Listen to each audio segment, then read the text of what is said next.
amazing viewers. Thank you so much for joining me on my program once again. I appreciate you wherever you are connecting from. If you have not subscribed to my channel, please kindly subscribe to my channel.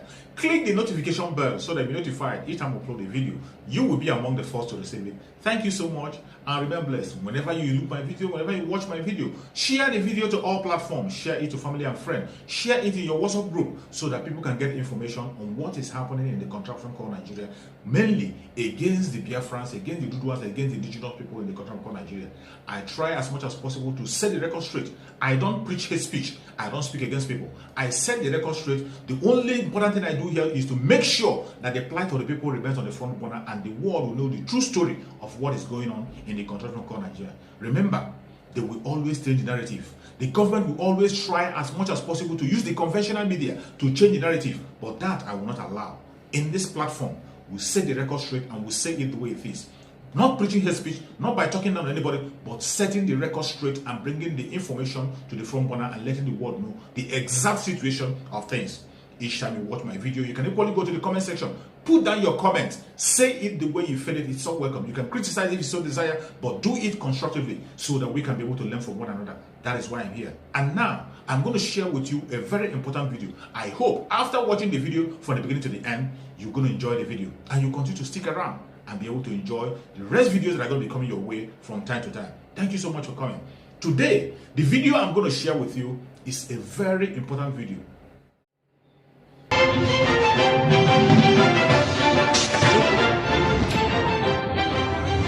So that's our next discussion. It's a big one, really, because it affects, Nigeria as a whole. Every nook and cranny of the country. And this evening, to take a look at this, we're in the dying moments of that 30-day period which the president has to sign or not to sign the electoral bill. We're joined by Mr. Ezewawago, who's an election monitor. He joins us via Zoom, as well as Mr. Samson Itodo, who's Executive Director of Yaga Africa. Gentlemen, thank you so much for joining us on the program this evening to discuss this very important topic that concerns the bedrock, some will say, of democracy. So the president is yet to, officially let Nigerians know what his decision on that bill is. So for you, what do you sense? Do you sense a reluctance? Do you sense perhaps due process? Or this is all just normal? Well, thank you very much, and good evening, everyone. First, is unfortunate that we are at this particular point in the electoral reform process. Even though the president is still within the constitutional time frame for assenting or declining assent to a particular piece of legislation, but it's sad that for a process that began about 2 years ago, for a process that enjoyed multi-stakeholder engagement, both from the Ministry of Justice, INEC, civil society, and the National Assembly, it's rather unfortunate that at this moment, Nigerians do not know where the president stands, and there's uncertainty as to the passage or the assent of the electoral amendment. There are three key issues that we must note. Now, one, the current piece of legislation before the president is a reflection of the will and aspiration of the Nigerian people. And we expect that the president would have made do his promise of bequeathing to Nigerians a legal framework that not only guarantees the sanctity of the ballot, but also defends the independence of our institution.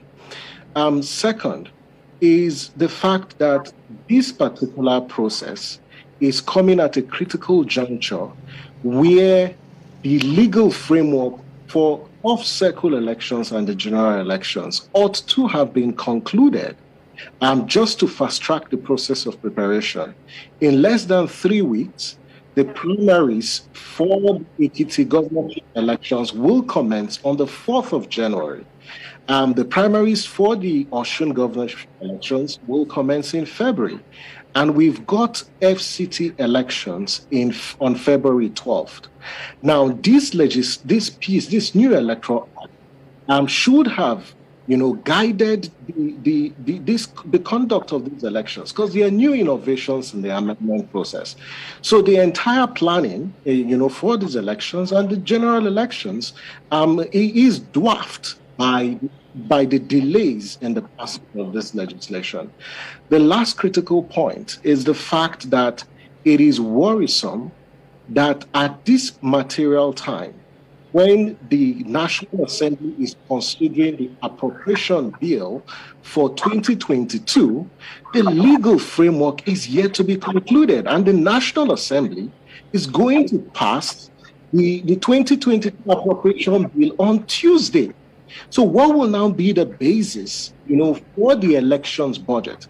Because the provisions in the Electoral Act have the electoral bill have grave implications, for the 2022 budget. So it's just a cloud of uncertainty that is avoidable, but it's just sad that we have subjected, a fantastic piece of legislation to partisan politics, and we have traded, based on our observation, we've traded, public interest with partisan interest. And I hope that, the president, yes, he still has up to think that his communication to the National Assembly is an assent to this legislation, because any delay, if he declines or he calls for a reconsideration, it means we will have to wait until 2022 to conclude the amendment process. And that will not bode well, for the 2023 elections. So just before I take Mr. Wago's opening comments, let's just bring you a news just in. Well, Canada has lifted the travel restriction which it placed on Nigeria and 9 other African countries with effect from midnight on Saturday. The restriction was imposed to curb the spread of the COVID-19 Omicron variant into the country. Well, other African nations affected are South Africa, Mozambique, Botswana, Zimbabwe, Lesotho, Eswatini, Namibia, Malawi, and Egypt. Again, Canada has lifted the travel restriction which it placed on Nigeria and 9 other African countries with effect from midnight on Saturday. So that's news just in. Let's return to our conversation. Well, Mr. Wago, thank you for staying with us as well. And I wonder what your thoughts are really, because some would say that you can tell what will happen based on what has happened. We've been here before in 2018, and I mean, we know what happened. That's why we are where we are today. So for you, seeing the trend of things, do you think we'll probably see a repeat of what happened in 2018, or we'll move forward? Well, I think that the bigger challenge we have right now will be to begin to situate why, at this point in time, if the president was going to be assenting or refusing to assent, we are not able to get reasons why that has not happened just a day to go. I think that the push and pull from partisan interests have befuddled the ability of the president to take a decision that is ordinarily simple. It's simple because in the course of the engagement for this electoral bill amendments, we have thought that the Office of the Attorney General and Minister of Justice will be embedded in the whole gamut of the process in such a way that when it gets to this point, the idea would have been that the T's will have been crossed and the I's dotted. But I think we just have to hold our breath and see what happens in the next 12 hours. This president has a responsibility to bequeath a legacy of transparent, credible, free, fair elections.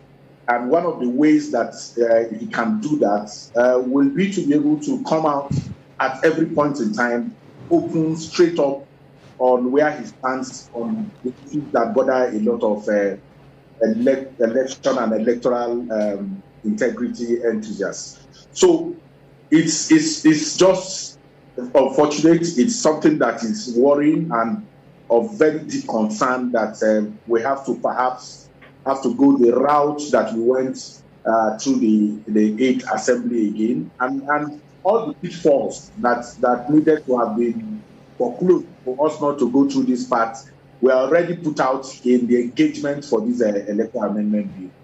But let's keep our fingers crossed. If he doesn't assent, we will be able to see the reasons why he didn't assent and then examine them and then take it from there. Do you think the president's trip to Turkey, because the president is in Turkey as I speak with you for the Turkey-Africa Summit, do you think his trip to Turkey will affect this? I mean, what do you think the implication of that trip will be on the signing or otherwise of this bill? Well, what I just worry why it has to take this long. We know the president is not in the country. We know also that perhaps this should have happened. But when you have a minister and attorney general who is himself embedded in partisan politics, that is the challenge that you have. Because the issues that are perhaps holding down this law will have to do with the issue around whether we are going to have direct or indirect primaries.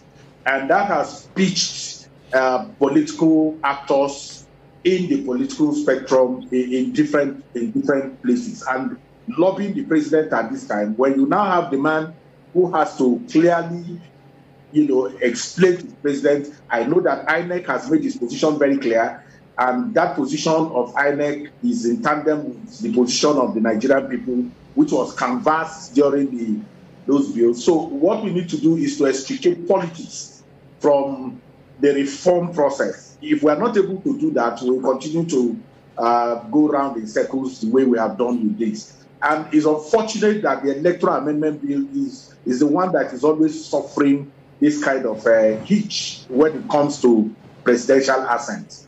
But I just hope this National Assembly, if they are able to have the lever to override the president and then give the Nigerian people the law that they expect at this time. Well, Mr. Etodo, this conversation, so Mr. Wagu has taken us further into the controversy about direct and indirect. He's also referenced the veto aspect. We'll get to that. But regarding the direct and indirect angle, the debate and the controversy we've seen, do you think this is big enough? This is monumental enough to cause the president to withhold his assent? The presidency has confirmed yet that the Attorney General has advised the president. So this debate, direct, indirect primaries within parties, is it big enough an issue to hold back the president's assent? Well, I don't think it's big enough compared to the other amendments or the other innovations in the bill. But one of the key functions of political parties is candidate recruitment, and they approach the electoral reform and the electoral law as their rules of professional conduct. And if you look at, most pre-election cases, the acrimonious nature of candidate selection raises the salience of that particular provision as to determining the mode of selection of candidates, because most political parties are simply involved in candidate recruitment. So for them, this is very crucial and it's very important. And all this is just the politics, of 2023 and how parties will determine who becomes their candidate. So for the parties is a crucial amendment. But if you look at all the amendments, to a large extent, I don't think this is quite important and critical, to the integrity of elections management. But this relates to candidate selection, and it's part of the electoral cycle, a key activity within the electoral process. But I must say, whether direct or indirect primaries, none of these processes are insulated from manipulation. And so the president ought to have made up his mind as to where he wants to stand. And I want to say that if I were the president, and if the president would listen to Nigerian people, is to assent to the bill before him. And if there is need, for further amendments to provisions, then they can introduce a bill, to amend the section. We've done that before in 2010 when the electoral bill was passed. There was need 2 months later, to amend the Electoral Act in relation to voter registration. And a bill was sent to the National Assembly, and the National Assembly did amend, those provisions. So I think because of the expediency that this entire process requires, the president should go ahead, and assent to the bill. And in the event he doesn't assent to the bill, I hope the National Assembly will stand with the Nigerian people and veto the president. And that is something we've heard time and again. But gentlemen, we're in our concluding moments. And let me just wind down first with Mr. Itodo. So if a president does not sign this bill into law, do you think that hinders or affects his promise to bequeath to Nigerians an improved electoral system or process when he leaves office? Would we still have time to come up with, perhaps an alteration or a correction, depending on what the issue will be, ahead of the 2023 election? I think if the president declines assent, he'll be reneging on his commitments from the world go that he will bequeath to Nigerians an electoral process. I say this with all sense of responsibility, that given the engagement and the approach adopted by the National Assembly to get to this stage, all the stakeholders, including the Minister of Justice, was involved in this process. Civil society was involved. And so I see no reason why the president is delaying. And so if he declines assent to this bill in its current state, it negates and it's at variance with the commitment that he made. Because if this moves to 2022, it's going to affect election planning. Right. And when you undermine the Electoral Commission and its preparations for 2023, you are heading for a disaster if care is not taken. So I hope that he assents to it, and if he doesn't, National Assembly should stand with the Nigerian people and veto the president. So, Mr. Wagu, a concluding moment on this one. Who knows? Maybe the president has, forwarded his response to the National Assembly already, or done something about it. We don't quite know just yet. But what's the way forward for you? The way forward. Please go on. To push, ensure that the kind of electoral process that we want is given to Nigerian people. The bigger issue is that we're not going to make light of the fact that the political parties are not the conversation for electoral integrity. They are more interested in this one that Samson is saying is not as, it may not be as key. The interest of the political parties is in the leadership, is in the candidate recruitment process. And so the challenge is what to do with the direct or indirect primaries. The lobby is intense. The chief executive of states are lobbying very intensely. Members of the National Assembly are also in the fight for their survival.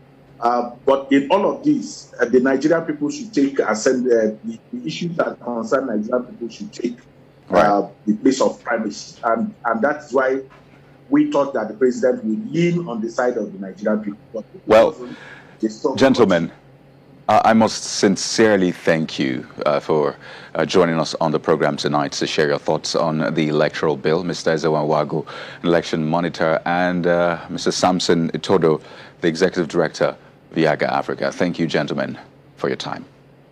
Thank you. Well, that's our program for tonight, everyone. Thank you so much for watching. We still have a day to go. We'll keep our eyes on that one and bring you the latest updates. I'm Kayadoki Kilu. Good night.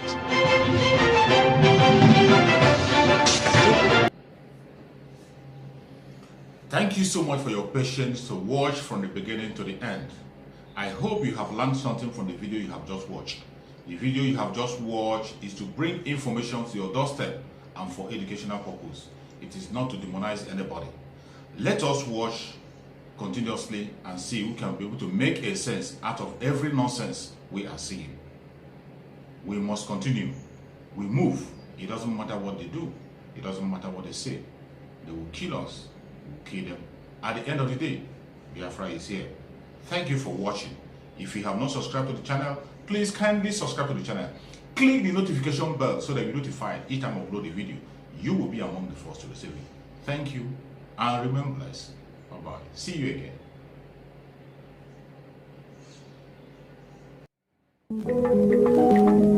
again.